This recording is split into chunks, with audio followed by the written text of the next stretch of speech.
பஞ்சு முறுக்கு மந்த்ரா கடலை எண்ணெயில நானே பண்ணுது ஒரு சேலஞ்ச். உங்களால இந்த மாதிரி முறுக்கு செய்ய முடியுமா? மந்த்ரா கடலை எண்ணெயில முறுக்கு செஞ்சு பாருங்க. ஓகே?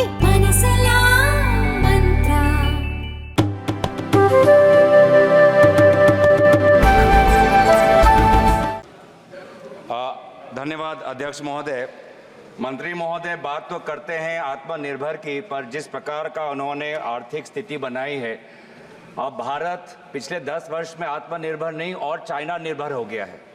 अब अभी अरविंद सावंत जी ने कहा कि चाइना से और वीज़ास की मांग मंत्रालय कर रही है और ये उन मंत्रालय को ये सुझाव भी दे रहे हैं कि हमको और वीज़ास चाहिए। कुछ दिन पहले आपका प्रश्न क्या? मैं मंत्री महोदय से यही पूछना चाहता हूं कि इकोनॉमिक सर्वे ने भी कुछ दिन पहले यही लिखा कि चाइना से हमको और एफडीआई हमको लेना चाहिए। तो जहां पे विदेश मंत्री बोलते हैं कि हम चाइना के साथ सख्ती से पेश आएंगे, वहीं पर वाणिज्य मंत्री कहते हैं कि हमको चाइना से और निवेश चाहिए, चाइना से और वीजा चाहिए। तो देश के विदेश मंत्री और वाणिज्य मंत्री दो अलग बातें क्यों करते हैं? डबल इंजन की बात। माननीय सदस्य ने 60 साल तक कांग्रेस ने इस देश में राज किया, वो भूल रहे हैं कि कितना विफल उनका राज्य रहा कि भारत को पड़ोसी देशों के ऊपर निर्भर होना पड़ा। हाल में पिछले हफ्ते एक सवाल के जवाब में हमारे मंत्रालय ने साझा किया था देश को कि कैसे कांग्रेस के समय जो इंपोर्ट है, जो आयात होता है, वो इतने बड़े पैमाने पे बढ़ा कि कहाँ $4 बिलियन का चाइना से आयात होता था, वो बढ़ के लगभग 40-45 बिलियन तक गया। यानी 10 गुना से ज़्यादा आयात चाइना से इनके समय में बढ़ा, जबकि हमारे समय में जो बढ़त हुई वो मात्र 2-2.25 गुना हुई। हमने नियंत्रण में लाया, हमने अलग अलग स्कीम से देश को आत्मनिर्भर बनाया, देश में मैन्युफैक्चरिंग को अट्रैक्ट किया।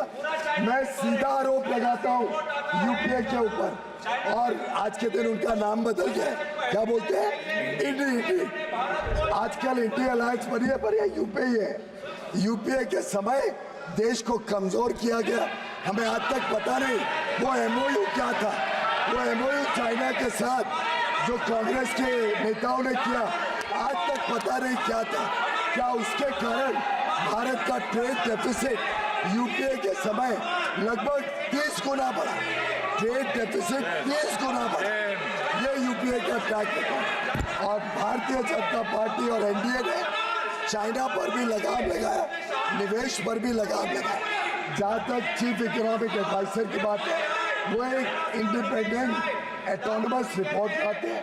उस रिपोर्ट का उनके विचार है कि भारत की सरकार का अभी की स्थिति में एट प्रेजेंट कोई बदलाव नहीं है। जो निवेश चाइना से आता है उसको प्रेस नोट 3 के तहत चेक किया जाता है, और जहाँ जहाँ हमें उचित नहीं लगता है उसको रोका जाता है। भारत सरकार की पॉलिसी आज भी वही है, चीफ इकोनॉमिक एडवाइजर के मात्र सुझाव थे।